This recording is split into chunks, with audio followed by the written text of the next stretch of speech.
boys and girls. This is Miss Andrea again with a new lesson this week. I'm still thinking about our Bible point that God has a plan for you, but this week I've chosen to read a book to you called You Are Special by Max Lucado, illustrated by Sergio Martinez. I want you to listen as I read this book and think about how special you are to God.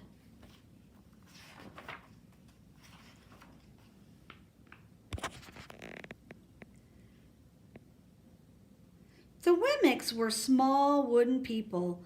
All of the wooden people were carved by a woodworker named Eli. His workshop sat on a hill overlooking their village. Each Wemmick was different. Some had big noses, others had large eyes. Some were tall, others were short. Some wore hats, some wore coats.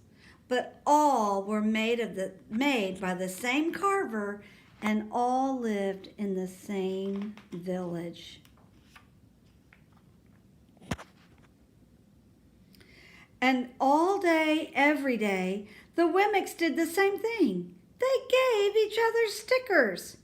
Each Wemmick had a box of golden star stickers and a box of gray dot stickers.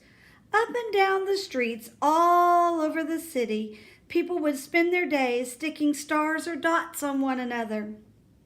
The pretty ones, those with smooth wood and fine paint, always got stars.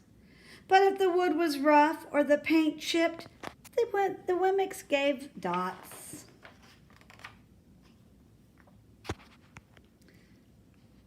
The talented ones got stars too. Some could lift big sticks over above their heads or jump over tall boxes. Still others knew big words or could sing pretty songs. Everyone gave them stars. Some Wemmicks had stars all over them. Every time they got a star, it made them feel so good. It made them want to do something else to get another star. Others, though, could do little, and they got dots.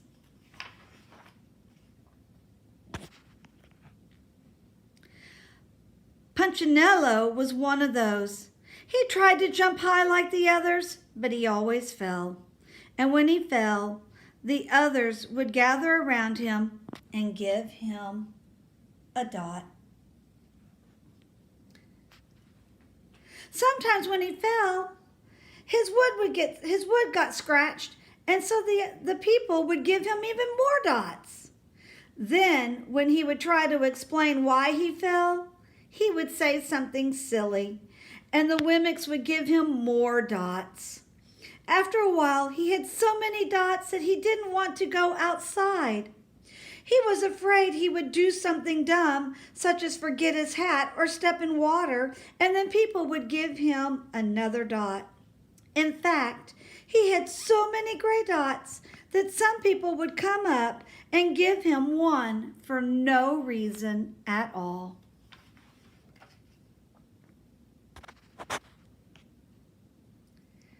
He deserved lots of dots, the wooden people would agree with one another. He's not a good wooden person. After a while, Punchinello believed them. I'm not a good wooden person, he would say.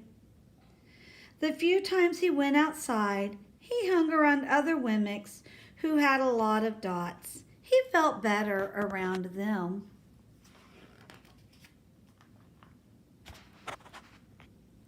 One day he met a Wemmick who was unlike any he'd ever met.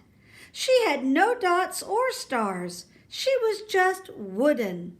Her name was Lucia. It wasn't that people didn't try to give her stickers.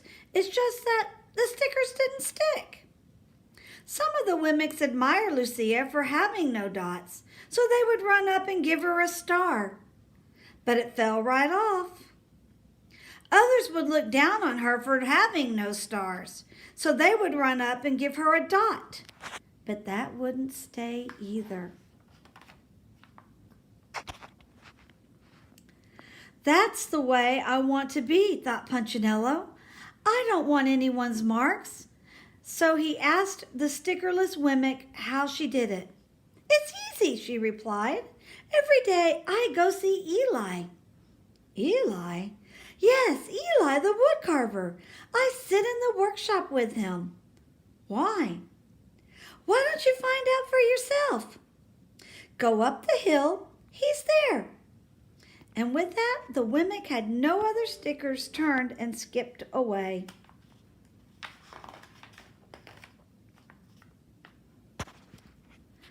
But will he want to see me? Punchinello cried out. Lucia didn't hear, so Punchinello went home.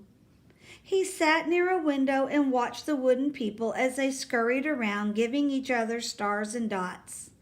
It's not right, he muttered to himself, and he decided to go see Eli.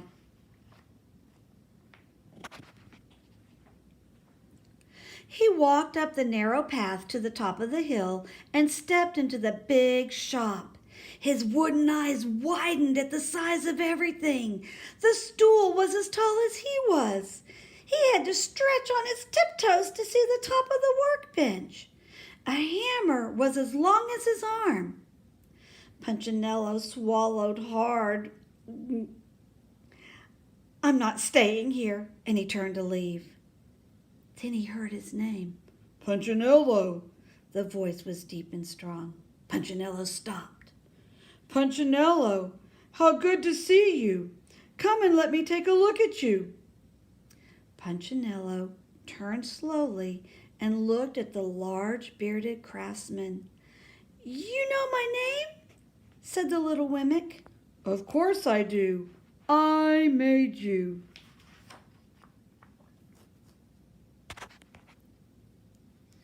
Eli stooped down and picked him up and set him on the bench. The maker spoke thoughtfully as he looked at the gray dots. Looks like you've been given some bad marks. I didn't mean to, Eli. I really tried hard. Oh, you don't have to defend yourself to me, child. I don't care what the other Wemmicks think. You don't? No, you shouldn't either. Who are they to give stars or dots? They're Wemmicks just like you. What they think doesn't matter, Punchinello. All that matters is what I think, and I think you are pretty special. Punchinello laughed. Me special? Why? I can't walk fast. I can't jump. My paint is peeling. Why do I matter to you? Eli looked at Punchinello, put his hand on those small wooden shoulders, and spoke very slowly. Because you're mine. That's why you matter to me. Punchinello had never had anyone look at him like that, much less his maker. He didn't know what to say. Every day I've been hoping you'd come, Eli explained. I came because I met someone who had no marks, said Punchinello. I know. She told me about you. Why don't stickers stay on her? The maker spoke softly. Because she has decided that what I think is more important than what they think. The stickers only stick if you will let them. What? The stickers only stick if they matter to you. The more you trust my love, the less you care about their stickers. I'm not sure I understand.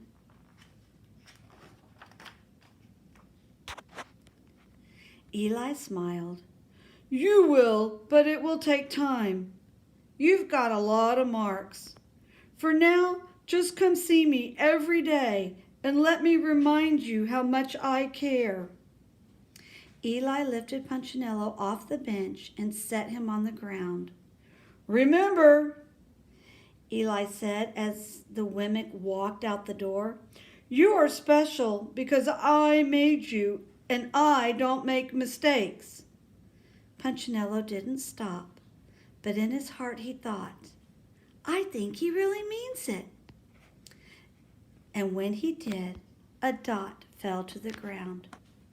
Boys and girls, as we are looking at what God has planned for us, remember, it's what God thinks that matters, not what those around us matter.